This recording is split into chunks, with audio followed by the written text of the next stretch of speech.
So it's been a while since I last posted a video on my YouTube account, and I thought a good choice would be a tutorial on how to make your own beef heart mix.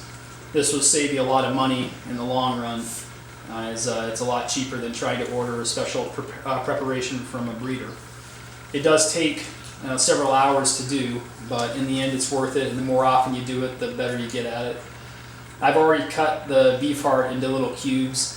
There's a local meat store here that sells beef heart, and if you live in a decent sized city, you can probably look up, and you should have several specialty meat stores in town, and usually one of those will have access to beef heart.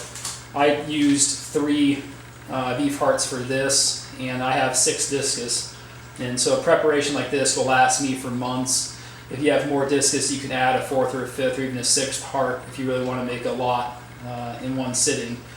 But this seems to work pretty well, and the proportions I have here will work out to make a mixture that sinks pretty slow in the tank and doesn't minimizes the mess that beef heart mixes can make in the water.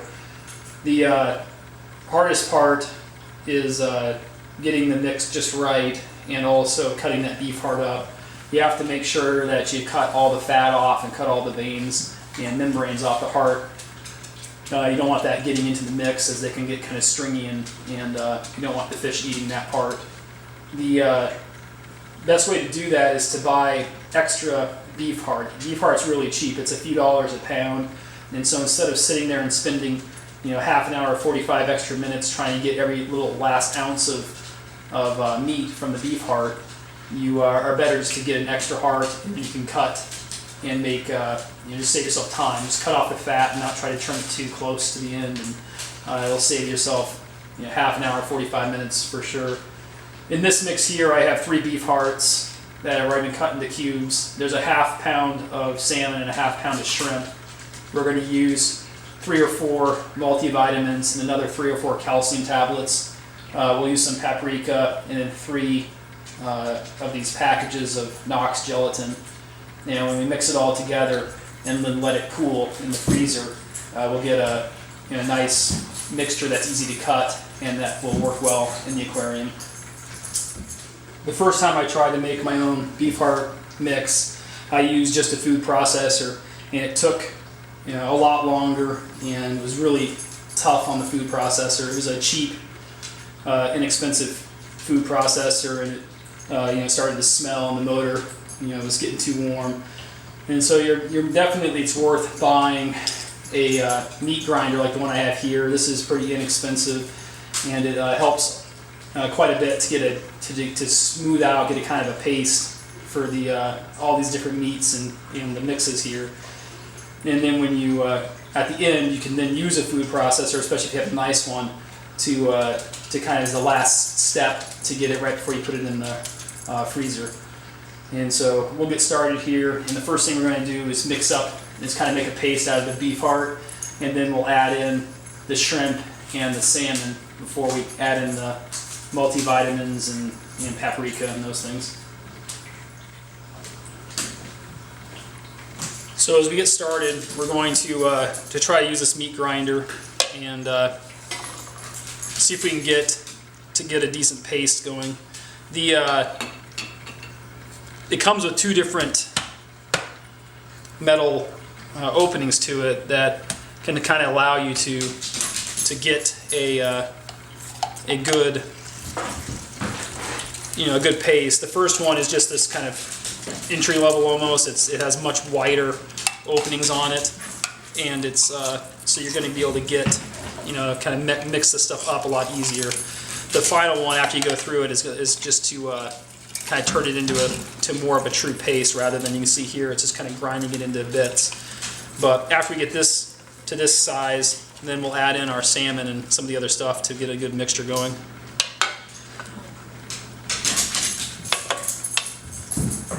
As you go, you'll have to kind of cut off slices or use the handle here and kind of cut this off as you go. And we'll just go through this. I'll go through this one more time, and then I'll finish this part and save you guys having to watch me do this for the next 15 minutes or so, and then we'll come back and I'll show you when I start adding the other stuff in. But you can see how this works pretty well. This is definitely worth the small price as opposed to trying to use that to use the food processor. So I'll stop there and I'll keep going and bring you guys back in on the next step.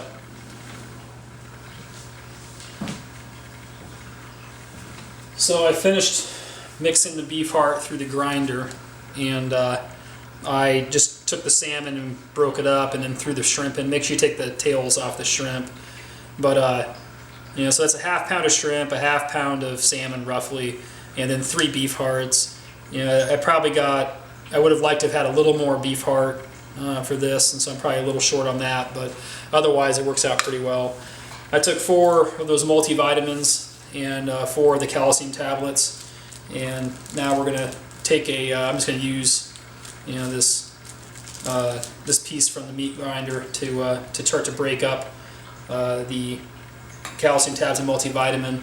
Another thing that works well is to use a spoon for it as well. If you have a pill crusher would be ideal, but if you don't have that, then this is another way you can do it. Sometimes you have to change the bag a couple times. You can see, put a little pressure on it and you'll get it to pop and start being able to break these guys up. But it's not, after a few times, there's already starting to get little holes in the bag, and so I'll usually change the bag after I at least get them broken up the first time.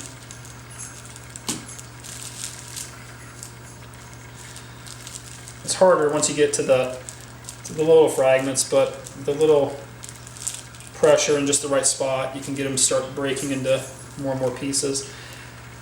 And obviously, you really want this chewed up and broken into little pieces as much as you possibly can, because you don't want your fish eating, you know, big chunks of multivitamin calcium tablets.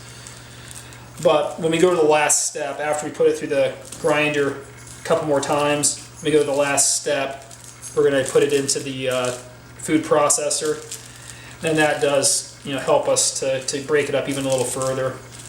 But you can see here, this works pretty well.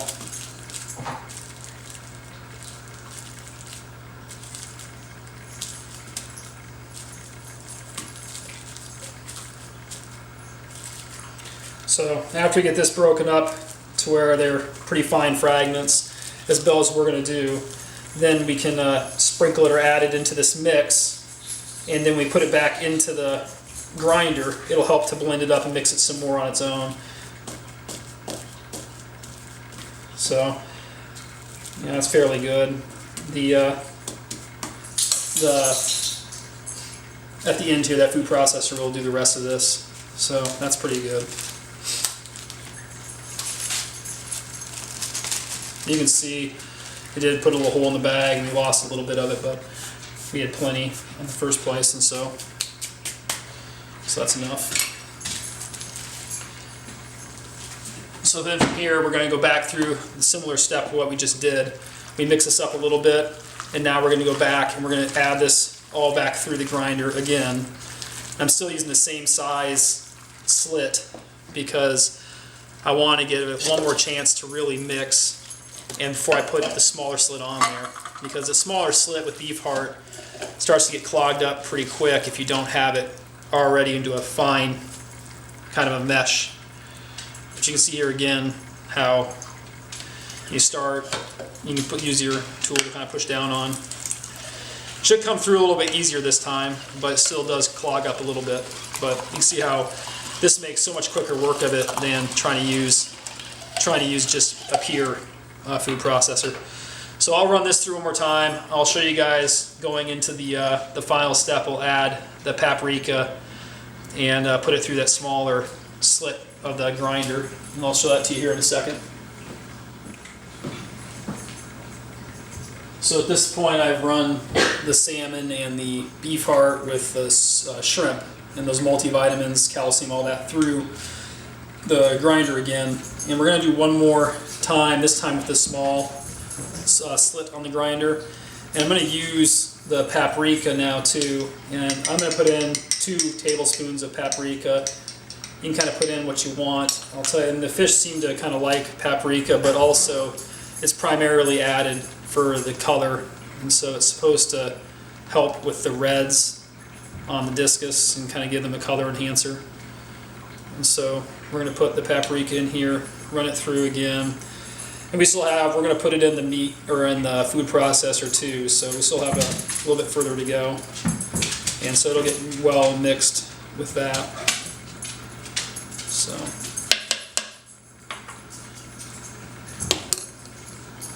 So kind of like before, I'll show you, I'll put the paprika in here, or put this mix in here, and show you guys just maybe the first time through, and then to save you having to watch me run this through the grinder again, we'll just kind of forward on to the next part, which will be the food processor, and I'll add a little bit of some garlic in there as well. But you'll see quickly on this one here that it comes out much slower because of the small slits, small openings on this grinder. So this part here is a little tedious, takes a little bit extra time, but again, it's good to do this before you put it into the food processors, because this makes this easier on the food processor. You're not having the bigger chunks in there. So there are more expensive meat grinders out there, and certainly for somebody who's going to use it for other things, then it's worth spending a little extra money on, maybe getting an electric one, or one that works a little better than this one. But this one does good enough for what I need. The only thing I use this for is making beef heart, and so buying one that was a little bit cheaper seemed like the better option at that time. So we'll keep going here, and then I'll show you guys the next step when we get to the food processor. So at this point, the mix is essentially all ready for the food processor. You can see it's much finer now than what it was before, and there's only a couple other things left to add. And so at this point, we're going to put it into the food processor. I'm going to add a little bit of garlic to it, and I'm just going to use the garlic, the liquid, not the actual minced garlic. I'm just looking for the flavor to help. I had the Discus, it seems like they preferred it when I added garlic, like last time or a couple times ago. So I have started to continue adding garlic to it. Then we'll also add some fish flakes, and they're also high in protein, and so that's this kind of another additive. The main reason we add is just to kind of soak up some of the juices that are in there. But you don't want to make it to where it's too dry, so it's kind of a judgment. But you'll see we'll just add a little bit of flakes into it as well. But first thing we're going to do here is add some of this into the food processor. You don't have to add a bunch. You don't want to get the food processor to where it starts having problems mixing this, because it is pretty thick to begin with. And then you start adding flakes to it as well, and it's going to get even more so. And so add it in there, and then add a little bit of garlic. You don't need to go crazy, but a little bit of garlic, and then we'll add finally add some of the flakes to it as well. I'm trying to get to where it's mostly liquid.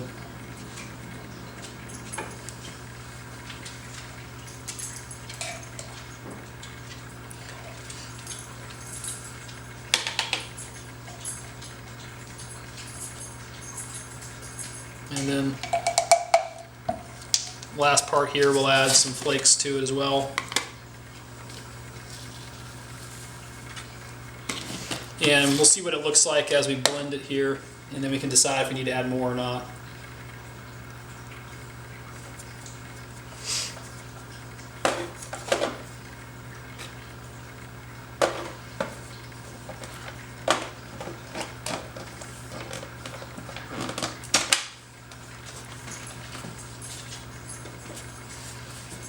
And we're just going to pulse for a little bit here and try to get this nice and blended up.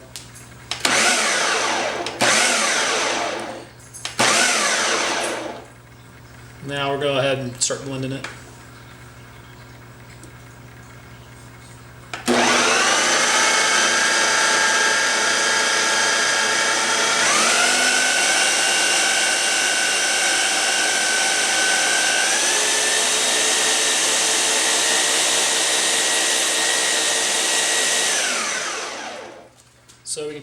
first and see kind of what we have, what it's looking like.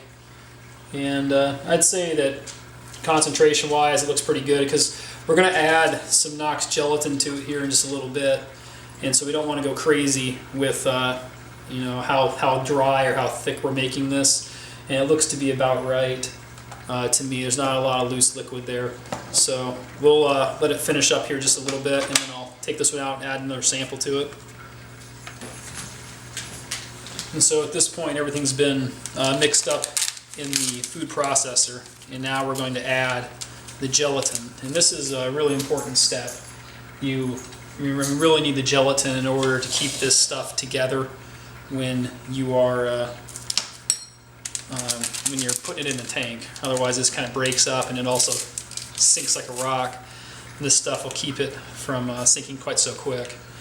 I just use some hot water. You don't have to heat it on the stove. You just want to get it nice and hot on the faucet, and then just agitate the water as you pour in the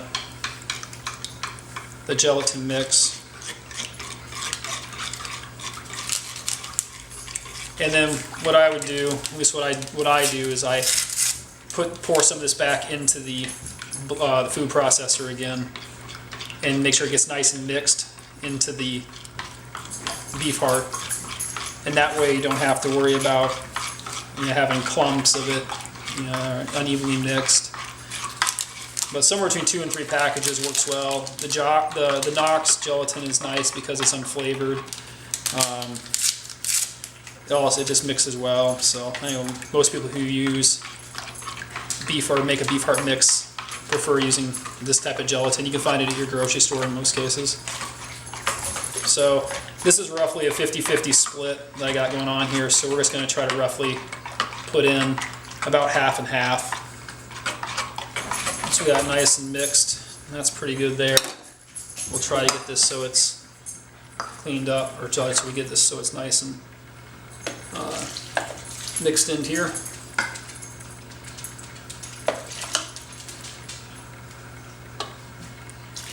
And then, so now I'll go ahead and mix it again on the food processor.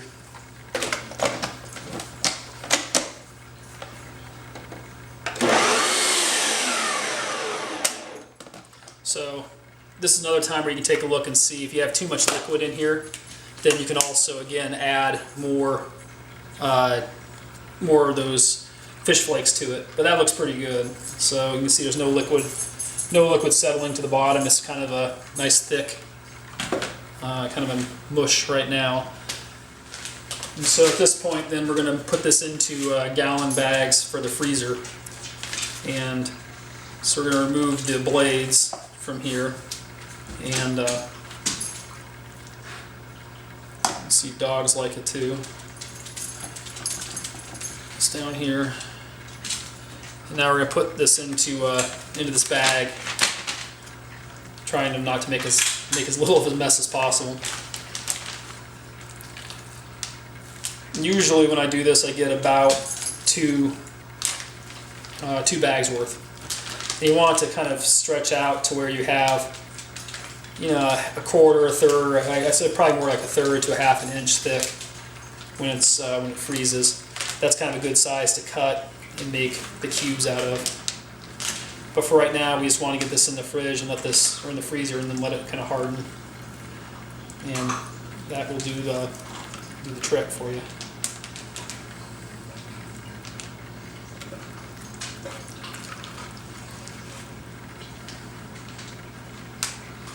Okay, so bring this around here for a second. I'm going to rinse my hand off, and then we will see what we got. And again, I feed this to the Discus once a day. I usually use about 2 cubes. I also supplement and feed them some bloodworms, and I'll mix in a little bit of brine shrimp too. Brine shrimp more for the other fish there in the aquarium, although the Discus will eat it some as well.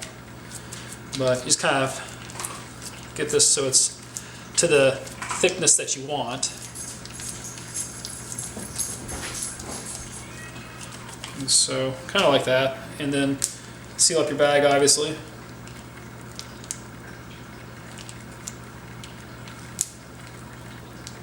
And you got yourself a pretty good